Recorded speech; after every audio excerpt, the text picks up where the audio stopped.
So finally আলহামদুলিল্লাহ এই বছরে প্রথম কাঁচা আম খেলাম। তো বাসায় কাঁচা আম এসেছে আর ভর্তা খাবো না তা তো হতে পারে না। আমার থেকে বেশি এক্সাইটেড হচ্ছে আমার মেয়ে। ভাই রে ভাই, এত টক খেতে পারে সে। আমি এত টক পছন্দ করি না, বাট আমার ছোট মেয়ে অনেক টক খেতে পছন্দ করে। যদিও আমটা এত টক ছিল না, এটা ছিল কাঁচা মিঠা একটা আম। আমটা ভীষণ মজা ছিল। তো ম্যাডামের জন্য বেসিক্যালি ভর্তাটা বানিয়ে দিচ্ছি। তো একটা রেসিপি দেখেছিলাম আমি কাঁচা আম দিয়ে, খুব ইজি ভাবে ভর্তা বানিয়েছে।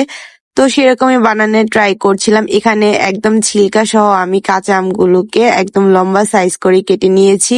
আর এখন এর মধ্যে কিছু স্পাইসেস অ্যাড করছি। আর আমার মেয়ে আমাকে হেল্প করছিল, কারণ সে অনেক এক্সাইটেড ছিল কখন ভর্তাটা হবে। তো সেজন্য সেই একদম মাঝখানে কিছু কিছু ইনগ্রিডিয়েন্টস অ্যাড করেছিল। তো এখানে লবণ, চিনি, মরিচের গুঁড়া দেন, ধনিয়া পাতা সবকিছু দিয়ে ভালো করে মেখে নিয়েছিলাম। যেহেতু সে খাবে, আমিও দুই একটা খেয়েছিলাম, তো এত বেশি ঝাল দিতে পারিনি। তো এই তো এখন ভালো করে আমের গায়ে মশলাগুলোকে মাখিয়ে নিচ্ছিলাম। তারপর মা মেয়ে মিলে এই ভর্তাটা এনজয় করলাম। যদিও এটা ভর্তা না, এটা একটা কাঁচা মাখা বলা যায়।